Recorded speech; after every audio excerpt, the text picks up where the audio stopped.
प्यारे बच्चों नमस्कार। आज की ऑनलाइन क्लास में आपका स्वागत है। प्यारे बच्चों, आज हम कक्षा 9 विषय विज्ञान वार्षिक परीक्षा जो आज आपकी हुई थी उसको हल करने वाले हैं। तो जो बच्चे चैनल पर नए हैं या जिन बच्चों ने अभी तक चैनल को सब्सक्राइब नहीं किया, सब्सक्राइब कर लें और अपने साथियों को शेयर जरूर कर दें। तो शुरू करते हैं आज के प्रश्न पत्र का हल। तो आप अपनी स्क्रीन पर देख सकते हैं, यहाँ पर खंड ए जो है वो भौतिक विज्ञान का पार्ट था और इसमें पहला प्रश्न आपसे पूछा गया था, वेग में परिवर्तन की दर क्या कहलाती है। वेग में परिवर्तन की दर क्या कहलाती है। तो प्यारे बच्चों, वेग में जो परिवर्तन की दर है वो क्या कहलाती है, त्वरण कहलाती है। तो वेग में परिवर्तन की दर को क्या कहा जाता है, त्वरण कहा जाता है। तो ऑप्शन नंबर बी इसका राइट हो जाएगा। आगे देखते हैं नेक्स्ट। दूसरा प्रश्न जो आपके सामने है उसमें पूछा है, किसी m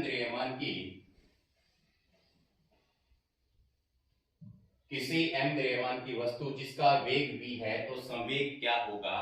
तो कोई वस्तु है जिसका द्रव्यमान m है और इसका वेग जो है वो v है, तो संवेग क्या होगा, संवेग होता है p = mv। तो कौन से में नजर आ रहा है ऑप्शन, ऐसा पहला ऑप्शन आपको नजर आ रहा है। तो ऑप्शन नंबर 1 यानी इसका सही हो जाएगा। आगे चलते हैं नेक्स्ट तीसरा जो प्रश्न है उसमें पूछा है, तरंग द्वारा माध्यम के घनत्व के एक संपूर्ण दोलन में लिए गए समय को क्या कहते हैं। तो प्यारे बच्चों, एक संपूर्ण दोलन में लिए गए समय को कहा जाता है आवर्त काल। तो इसमें क्या आएगा, आवर्त काल आ जाएगा। ठीक है, तो इसमें आएगा आवर्त काल। आगे है, औसत चाल को परिभाषित कीजिए और इसका सूत्र भी आपको लिखना है। तो औसत चाल क्या होती है प्यारे बच्चों, औसत चाल होती है, औसत चाल बराबर चली गई कुल दूरी बटे में लिया गया कुल समय। तो क्या आ जाएगी आपकी औसत चाल आ जाएगी।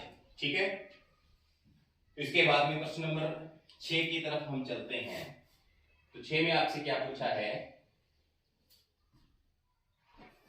6 में पूछा है, ध्वनि की प्रबलता तथा तीव्रता में अंतर बताइए। 2 नंबर का प्रश्न है। तो प्यारे बच्चों, ध्वनि की प्रबलता क्या है, आपके कानों के अंदर जो संवेदनशीलता की जो माप होती है वो तो ध्वनि की प्रबलता होती है। और तीव्रता क्या होती है, 1 सेकंड में कितनी ऊर्जा गुजरती है वो उसकी तीव्रता कहलाती है। ध्वनि की प्रबलता को डेसिबल में मापा जाता है। तो ये आप खुद कर लेंगे। आगे है प्रश्न नंबर 7 नंबर प्रश्न में आपसे पूछा है, एक वस्तु का भार पृथ्वी की सतह पर मापने पर 10 न्यूटन आता है, तो इसका भार चंद्रमा की सतह पर मापने पर कितना होगा। तो प्यारे बच्चों, आप सभी को पता है, चंद्रमा के ऊपर जो भार होता है वो पृथ्वी के भार का 1/6 होता है। क्या होता है, 1/6। तो यहाँ पर 10 दिया हुआ है, 10 का 1/6 निकालेंगे तो क्या हो जाएगा, इसको काटेंगे, 2 दिया 6, 2 5 10, तो 5/3। या इसके सही बनाए, दशमलव इसका पूर्ण भाग करें तो 5 एकम 5, 2 बच गए। तो उसके बाद में आगे 0 उतारे, दशमलव क्या, 3 6 18, 3 6 18, यानी लगभग कितना आ जाएगा, 1.66 न्यूटन आ जाएगा। अगर कोई वस्तु 10 न्यूटन की है पृथ्वी के ऊपर, तो चंद्रमा पर कितने की होगी, 1.66 न्यूटन की होगी। आगे चलते हैं नेक्स्ट।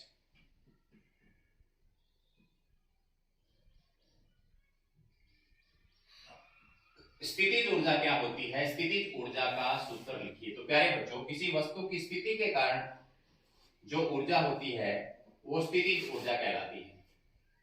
किसी वस्तु की स्थिति के कारण जो उसमें ऊर्जा होती है उसे क्या कहते हैं, स्थितिज ऊर्जा कहते हैं। स्थितिज ऊर्जा का फॉर्मूला मैं यहां पर लिख देता हूं, पोटेंशियल एनर्जी = mgh होता है।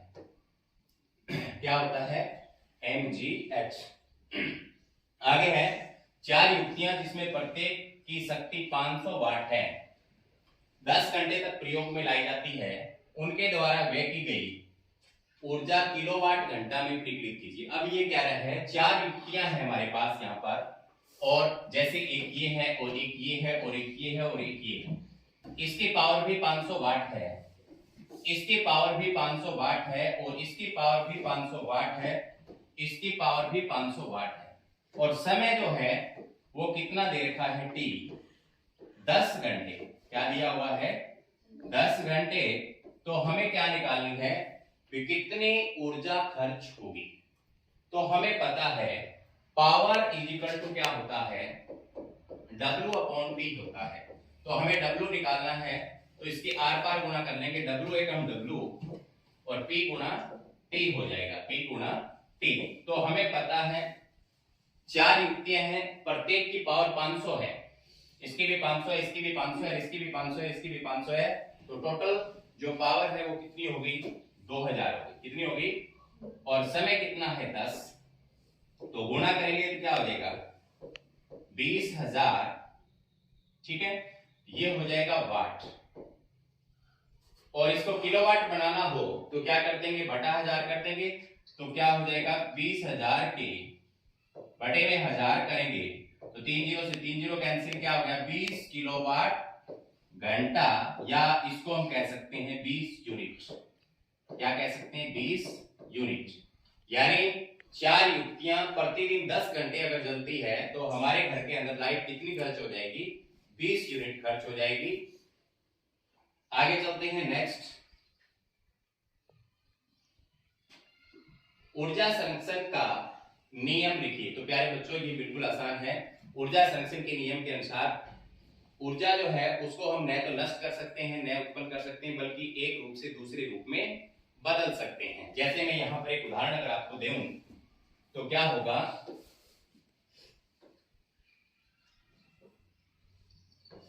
एक मेरे पास कोई वस्तु है जिसको मैं यहां से उठा के यहां पकड़े हुए हूं हाथ के अंदर, तो इस वस्तु के अंदर कौन सी ऊर्जा है? mgh है। क्या है? स्थितिज ऊर्जा है। जब इसको नीचे गिराते हैं तो इसकी mgh किसमें बदलेगी? गतिज ऊर्जा में बदलेगी, गतिज ऊर्जा में बदलेगी। मान लो हम इस वस्तु पर बात करते हैं, ये वस्तु यहां से नीचे की तरफ गिर रही है, तो यहां पर इस वस्तु की जो गतिज ऊर्जा है और जो स्थितिज ऊर्जा है उसको अगर हम जोड़ें तो स्टार्टिंग में जो ऊर्जा थी उसके बराबर होती है। ठीक है, तो कहने का मतलब ये है अगर यहां पर 100 ऊर्जा थी, यहां पर गतिज ऊर्जा 60 होगी, तो स्थितिज ऊर्जा कितनी बची हुई? 40। दोनों का जोड़ कितना आएगा? 100 आएगा। यानी ऊर्जा हमेशा संरक्षित रहती है। ऊर्जा को हम नष्ट नहीं कर सकते, न उत्पन्न कर सकते, बल्कि एक रूप से दूसरे रूप में बदल सकते हैं। तो इसकी परिभाषा लिखनी थी, बिल्कुल आसान था। आगे चलते हैं नेक्स्ट। 40 किलोग्राम द्रव्यमान का एक पिंड 5 मीटर की ऊंचाई तक उठाया जाता है। तो इसको हम कर लेते हैं। आसान सा सवाल था जो आपसे आज पूछा गया था। इसमें है 40 किलोग्राम द्रव्यमान का एक पिंड, मान लो यहां पर ये धरती है, यहां पर ये 40 किलोग्राम का एक पिंड यहां कितने मीटर तक उठाया गया? 5 मीटर तक उठाया गया। h कितनी हो गई? 5, और मास यानी द्रव्यमान कितना हो गया? 40 किलोग्राम। तो हमें पहले क्या निकालनी है? स्थितिज ऊर्जा। क्या निकालनी है? स्थितिज ऊर्जा। स्थितिज ऊर्जा का फॉर्मूला क्या होता है? पोटेंशियल एनर्जी स्थितिज ऊर्जा होती है mgh। m कितना है? 40। g कितना है? दिया हुआ है, देखो कितना दिया हुआ है? 10। और h कितनी है? कितनी ऊंचाई तक उठाया हमने उसको? 5 तक उठाया, तो गुणा में 5 हो जाएगा। तो यहां पर 2 जीरो तो है, 5 के 20, 2000 जूल। क्या आ जाएगा? 2000 जूल। ठीक है, अब ये क्या कहता है? अब ये कहता है दो चीजें पूछी है। एक तो हमने निकाली थी स्थितिज ऊर्जा, पूछा यदि किसी पिंड को मुक्त रूप से गिरने दिया जाए तो आधे रास्ते पर उसकी गतिज ऊर्जा का परिकलन कीजिए। अब इस पिंड को छोड़ दिया, आधे रास्ते पर आ गया, यहां पर कहां पर आ गया? आधे रास्ते पर आ गया, तो उसमें गतिज ऊर्जा बतानी है। तो प्यारे बच्चों, अभी मैंने आपको बताया था यहां पर कितनी ऊर्जा आई है? 2000। अब आधे रास्ते आएगा तो आधी एनर्जी किसमें बदल जाएगी? गतिज ऊर्जा में बदल जाएगी। आधी स्थितिज ऊर्जा में रहेगी, तो आधे रास्ते में क्या हो जाएगा? 2000 का आधा कर दो, तो गतिज ऊर्जा कितनी होगी उसमें? 1000। ठीक है जूल। तो यहां पर आधे रास्ते जब आएगा तो आधी जो स्थितिज ऊर्जा है वो किस में बदल जाएगी, गतिज ऊर्जा में बदल जाएगी। तो 1000 जूल इसका आंसर आ जाएगा। आगे चलते हैं नेक्स्ट। घनत्व का एसआई मात्रक क्या होता है? प्यारे बच्चों, घनत्व का जो एसआई मात्रक है वो होता है किलोग्राम प्रति घन मीटर। तो ऐसा ऑप्शन आपको कौन से में नजर आ रहा है? किलोग्राम प्रति घन मीटर यहां नजर आ रहा है। इसको लिखते कैसे हैं? ऐसे लिखते हैं, ऐसे भी लिखा हो सकता है, ऐसे भी लिख सकते हैं, ठीक है। तो यहां पर बी ऑप्शन जो है इसका बिल्कुल सही है। आगे चलते हैं। सोडियम का इलेक्ट्रॉनिक विन्यास पूछा है। तो प्यारे बच्चों, सोडियम हमें पता है आवर्त सारणी के अंदर कितने नंबर पे आता है? 11 नंबर पे आता है। तो 11 इलेक्ट्रॉन होते हैं उसमें। पहली कक्षा में 2 आते हैं, दूसरी कक्षा में 8 आते हैं। 8 2 10, कितना बच गया? 1। तो 2 8 1, ऐसा कौन से में आपको नजर आ रहा है? ऐसा सी ऑप्शन में आपको नजर आ रहा है। तो यहां पर सी ऑप्शन इसका बिल्कुल सही हो जाएगा। आगे है इसके बाद में, गर्मियों में घड़े का जल ठंडा होता है, किसके कारण से होता है? तो प्यारे बच्चों, घड़े के अंदर छोटे छोटे छिद्र होते हैं, तो उन छिद्रों से पानी जो वाष्प बन के उठता रहता है, तो वाष्पीकरण इसका आंसर आ जाएगा। अगर छोटे रूप में हम देना चाहें तो बड़ा आप खुद कर लेना, मैंने छोटा सा आंसर आपको बता दिया है। वाष्पीकरण के कारण से शीतलता आती है, ठीक है। आगे चलते हैं नेक्स्ट। प्रश्न नंबर 12 में पूछा है परमाणु के 3 अपरमाणु कणों के नाम बताओ। तो प्यारे बच्चों, परमाणु के अंदर अपरमाणु कण कौन से होते हैं? परमाणु के अंदर ये नाभिक होती है, नाभिक में प्रोटॉन होता है, न्यूट्रॉन होता है, नाभिक के चारों ओर इलेक्ट्रॉन चक्कर लगाते हैं। तो नाम हो गया, परमाणु के अंदर 3 अपरमाणु कण होते हैं, इलेक्ट्रॉन, प्रोटॉन और न्यूट्रॉन, यही आपने लिखा होगा। आगे है, द्रव्यमान संख्या को परिभाषित कीजिए। कार्बन की द्रव्यमान संख्या लिखिए। तो प्यारे बच्चों, द्रव्यमान संख्या क्या होती है? किसी भी परमाणु के अंदर उपस्थित प्रोटॉन और न्यूट्रॉन का जोड़ क्या कहलाता है? उसकी द्रव्यमान संख्या कहलाती है। तो परिभाषा आपको पता लगी, किसी परमाणु की नाभिक में उपस्थित प्रोटॉन और न्यूट्रॉनों की संख्या का योग क्या कहलाता है? द्रव्यमान संख्या। और कार्बन के अंदर प्रोटॉन भी 6 होते हैं और न्यूट्रॉन भी 6 होते हैं, तो कार्बन की द्रव्यमान संख्या लिखनी है, कितनी हो जाएगी? 12 हो जाएगी। दोनों का जोड़ द्रव्यमान संख्या होती है, तो क्या हो जाएगी? 12। आगे है, मिश्रण और यौगिक में क्या अंतर है? मिश्रण और यौगिक में क्या अंतर है, ये आपने लिखा होगा। इसको हम नहीं करते हैं क्योंकि वीडियो है वो लंबी हो जाएगी। आगे चलते हैं नेक्स्ट।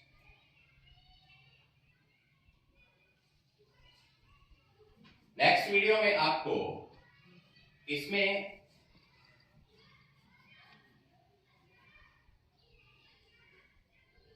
बारह मोल में परिवर्तित कीजिए।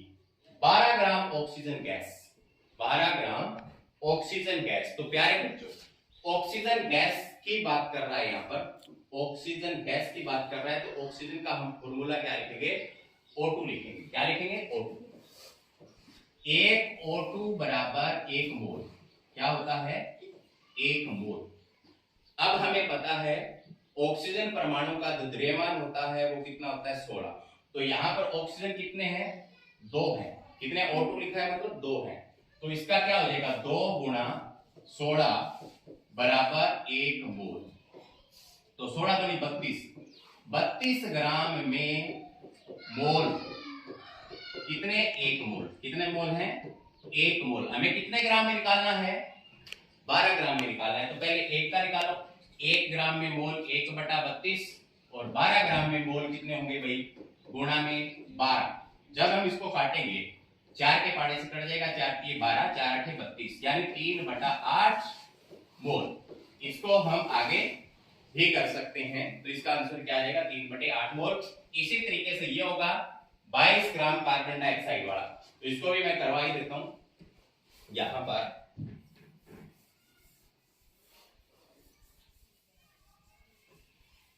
तो इसमें 22 ग्राम में पूछा है, तो कार्बन डाइऑक्साइड का पहले फॉर्मूला लिखो। CO2 होता है, कार्बन का 12 होता है, ऑक्सीजन 2 है, तो वही 2 गुणा 16 यानी 16 दूनी 32 और 12 कितने हो गए? 44 ग्राम। टोटल कितने ग्राम हो गए? 44 ग्राम हो गए। तो 44 ग्राम CO2 में मोल, CO2 में मोल कितने लिखेंगे? 1 ग्राम CO2 में मोल 1 बटा कितना? 44 और निकालना कितना है 22 ग्राम। कितने में निकालना है 22 ग्राम, तो गुणा 22, तो 22 एकम 22, 22 दूनी 44, तो बराबर कितना आ गया 1/2 यानी 0.5 मोल, 0.5 मोल। इसका सीधा ही पता चल रहा था 44 ग्राम के अंदर 1 मोल होता है, तो 22 ग्राम में कितने मोल होंगे, आधा मोल होगा, 1/2 होगा, तो आंसर क्या आ जाएगा 0.5 आ जाएगा। आगे चलते हैं नेक्स्ट में क्या है, इसका अथवा है, या तो ऊपर वाला आप कर सकते थे या नीचे वाला कर सकते थे। इसमें दो ऑप्शन है, मोल वाला हमने कर लिया, दूसरा है निम्न के सूत्र लिखिए। तो प्यारे बच्चों सूत्र लिखना बिल्कुल आसान है, आपको पहले भी सिखाया गया है। कैसे लिख सकते हैं सूत्र को, हम लिख सकते हैं, पहले लिखना है सोडियम ऑक्साइड का फॉर्मूला। तो सोडियम ऑक्साइड का फॉर्मूला लिखने के लिए, सोडियम ऑक्साइड बना होता है सोडियम और ऑक्सीजन से। तो यहां पर सोडियम के ऊपर सोडियम एक इलेक्ट्रॉन किसी को दे सकता है, ऑक्सीजन किसी से 2 इलेक्ट्रॉन ले सकता है। तो फॉर्मूला लिखने के लिए इनको क्रॉस गुणा करते हैं, Na इसका 2 इसके नीचे आ जाता है, इसका 1 है वो इसके नीचे आ जाता है, 1 को हम लिखते नहीं है, तो फॉर्मूला क्या हो जाएगा Na2O। तो इस पहले वाले का फॉर्मूला क्या हो गया Na2O। एल्युमिनियम क्लोराइड का लिखेंगे तो Al के ऊपर +3 होता है, Cl के ऊपर -1 होता है, क्रॉस गुणा करेंगे ऐसे, तो इसका 1 इसके नीचे आ जाएगा और इसका 3 इसके नीचे चला जाएगा, तो क्या फॉर्मूला बन गया AlCl3, यहां पर फॉर्मूला बन जाएगा। तो उम्मीद करता हूं कि आपने भी इसी तरीके से किया होगा। आगे चलते हैं नेक्स्ट प्रश्न की तरफ। इसी का अथवा है, अथवे में देखो हम कर लेते हैं इसको, अथवा भी मैं करवा देता हूं आपको। यहां पर निम्नलिखित पदार्थों के मोलर द्रव्यमान की परिकल्पना कीजिए। तो बिल्कुल आसान है, हाइड्रोक्लोरिक अम्ल का निकालना है, हाइड्रोक्लोरिक अम्ल का निकालना है। हाइड्रोजन का जो द्रव्यमान होता है HCl, हाइड्रोजन का 1 होता है और क्लोरीन का 35.5 होता है, तो दोनों का जोड़ेंगे कितना हो जाएगा 36.5 ग्राम, ठीक है। और नाइट्रिक अम्ल का अगर निकालना हो तो इसमें H होता है, N होता है, O3 होता है। तो इस हाइड्रोजन का 1 प्लस में नाइट्रोजन 1, तो नाइट्रोजन का 14 होता है, कितना होता है 14, और प्लस में ऑक्सीजन का 1 का 16 होता है, तो 3 जुड़े हुए हैं, 16 3 48, ऐसे भी लिख सकते हैं 3 गुणा 16, तो 1 जमा 14 जमा 16 3 48। तो यहां पर जोड़ेंगे क्या आ जाएगा 8 और 4 12 और 1 13, 4 और 5 और 1 6, तो ये आ जाएगा 63 ग्राम, ठीक है। तो यहां पर हमने इसमें मोलर द्रव्यमान का परिकलन कर लिया है, बिल्कुल आसान था। इसके बाद में आगे चलते हैं नेक्स्ट। एक परमाणु को आंखों द्वारा देखना संभव नहीं होता, क्योंकि परमाणु का जो साइज होता है वो बहुत छोटा होता है। परमाणु की जो त्रिज्या है वो नैनोमीटर में माप सकते हैं, तो उसको आंखों द्वारा देखना संभव नहीं है। आगे है खंड सह, इसमें जीव विज्ञान के प्रश्न हैं। तो पहला प्रश्न है कोशिका झिल्ली होती है, कोशिका झिल्ली होती है वर्णनात्मक पारगम्य। कैसी होती है वर्णनात्मक पारगम्यता का मतलब क्या होता है, यानी इसमें से वही चीज गुजर सकती है। जैसे ये कोशिका है, कोशिका के बाहर इसमें जो चीज इधर से इधर आएगी वो क्या होगी, जो कोशिका को जरूरत होगी वही अंदर बाहर आ जा सकती है। ऐसे नहीं कोई भी चीज अंदर चली गई बाहर आ गई, तो इसे कहते हैं वर्णनात्मक पारगम्यता। तो ऑप्शन नंबर सी इसका यहाँ पर सही है। आगे चलते हैं। मगरमच्छ का हृदय जो होता है वो कितने कोशिकीय होता है, जैसे हमारा हृदय होता है उसी प्रकार से मगरमच्छ का हृदय भी कितने कोशिकीय होता है 4 कोशिकीय होता है। वायु द्वारा फैलने वाले रोग बताओ, तो निमोनिया भी वायु से फैलता है, खांसी जुकाम भी वायु से फैलता है, अक्सर रोग यानी टीबी भी वायु से फैलता है। तो यहाँ पर क्या ऑप्शन सही हो जाएगा इसका, ऑप्शन नंबर डी बिल्कुल सही हो जाएगा। आगे चलते हैं नेक्स्ट। निम्नलिखित में से कौन सी गैस ग्रीन हाउस गैस है। तो प्यारे बच्चों ग्रीन हाउस गैस कौन सी होती है, जो वायुमंडल का तापमान बढ़ा देती है। तो यहाँ पर एक ही गैस ऐसी है जो वायुमंडल का तापमान बढ़ा देती है, वो है carbon dioxide. Option number A इसका बिल्कुल सही हो जाएगा। आगे हमारे वायुमंडल में कितने प्रतिशत भाग नाइट्रोजन गैस होती है, तो कितने प्रतिशत होती है 78% होती है। वायुमंडल में पाए जाने वाले ऑक्सीजन के रूप, तो प्यारे बच्चों ऑक्सीजन जो है वायुमंडल में 2 तरह से पाई जाती है, ये आपको बताया गया भी है। O2 के रूप में भी पाई जाती है और ओजोन O3 के रूप में भी पाई जाती है। तो यहाँ पर ये भी सही है, ये भी सही है, तो ऑप्शन नंबर डी में दिया हुआ है ए और बी दोनों, यहाँ पर डी ऑप्शन इसका बिल्कुल सही हो जाएगा। आगे चलते हैं नेक्स्ट, मृत पोषक तत्व क्या है? तो प्यारे बच्चों, जो पौधे को ज्यादा मात्रा में चाहिए वो होते हैं मृत पोषक तत्व। तो यहाँ पर नाइट्रोजन दिया हुआ है, फास्फोरस दिया हुआ है, सल्फर दिया हुआ है, सभी चाहिए ज्यादा मात्रा में, तो यहाँ पर उपरोक्त सभी इसका सही आंसर हो जाएगा। आगे है, कोशिका झिल्ली को बनाने वाले लिपिड का प्रोटीन का संश्लेषण कहाँ होता है? तो प्यारे बच्चों, लिपिड जो बनती है वो बनती है SER में, और प्रोटीन बनती है वो बनती है RER में। यानी कोशिका के अंदर दो प्रकार की अंत्य परजीवी जालिका होती हैं, एक तो होती है चिकनी। तो लिपिड कहां बनती है? चिकनी अंतः द्रवी जालिका के अंदर, जिसको हम स्मूथ एंडोप्लाज्मिक रेटिकुलम भी कहते हैं। तो इसका शॉर्ट आंसर क्या आ जाएगा? लिपिड बनती है SER में और प्रोटीन बनती है रफ ER में। रफ ER का मतलब खुरदरी अंतःद्रवी जालिका, यानी रफ एंडोप्लाज्मिक रेटिकुलम। ठीक है, तो 2 नंबर का था, आपने किसी तरीके से किया होगा। आगे प्रश्न नंबर 24, संक्रामक रोग किसे कहते हैं? ऐसे रोग जो एक व्यक्ति से दूसरे व्यक्ति में फैल जाते हैं उन्हें संक्रामक रोग कहते हैं। जैसे पीछे एक रोग फैला था कोरोना, ये कैसा रोग था? संक्रामक रोग था। तो उदाहरण आप लिख सकते थे, किसानों के लिए पशुपालन प्रणालियां कैसे लाभदायक है? तो पशुपालन प्रणालियों के अंदर क्या है? इससे हमारा दुग्ध स्त्रावण बढ़ेगा, दूध देने का समय बढ़ेगा। तो बहुत सारे किसानों को लाभ है जो आपने लिखे होंगे। आगे चलते हैं नेक्स्ट प्रश्न की तरफ। पोरीफेरा और सिलेंट्रेटा वर्ग के जंतुओं में क्या अंतर है? पोरीफेरा का मतलब होता है छिद्रधारी, ऐसे छिद्रधारी जीव होते हैं। सिलेंट्रेटा होते हैं देवगुहा जीव होते हैं। ये क्या होते हैं? पोरीफेरा के जो जीव होते हैं वो अचल होते हैं, एक जगह पर ही रहते हैं। और जो सिलेंट्रेटा होते हैं वो क्या होते हैं? चलने वाले होते हैं। जैसे सिलेंट्रेटा का उदाहरण हम लिख सकते हैं हाइड्रा। हाइड्रा एक जगह से दूसरी जगह जा सकता है। पादप जगत के प्रमुख वर्ग कौन कौन से हैं? तो 5 वर्ग हैं, टेरिडोफाइटा, जिम्नोस्पर्म, एंजियोस्पर्म। तो ये इस तरीके से 5 हैं, वो आपने किए होंगे। आगे प्रश्न नंबर 27 है, कोशिका भित्ति के आधार पर पैरेंकाइमा, कोलेनकाइमा, स्केलेनकाइमा के बीच भेद स्पष्ट कीजिए। तो ये आपने किया होगा। पौधों में एपिडर्मिस की क्या भूमिका है? एपिडर्मिस जो होती है वो मृतलीय पौधों में एक मोमी परत होती है, वो पानी की हानि को कम करती है। तो ये भी आपने किया होगा। आगे है, रेखित, एरेखित और कॉर्डिक पेशी में शरीर में स्थित कार्य और स्थान के आधार पर अंतर स्पष्ट कीजिए। तो ये भी 4 नंबर का था जो आपने किया होगा। तो ये था आज का प्रश्न पत्र जो मोटा मोटा हमने हल कर लिया है। उम्मीद करता हूं कि आपने भी अच्छे से इसको हल किया होगा। धन्यवाद।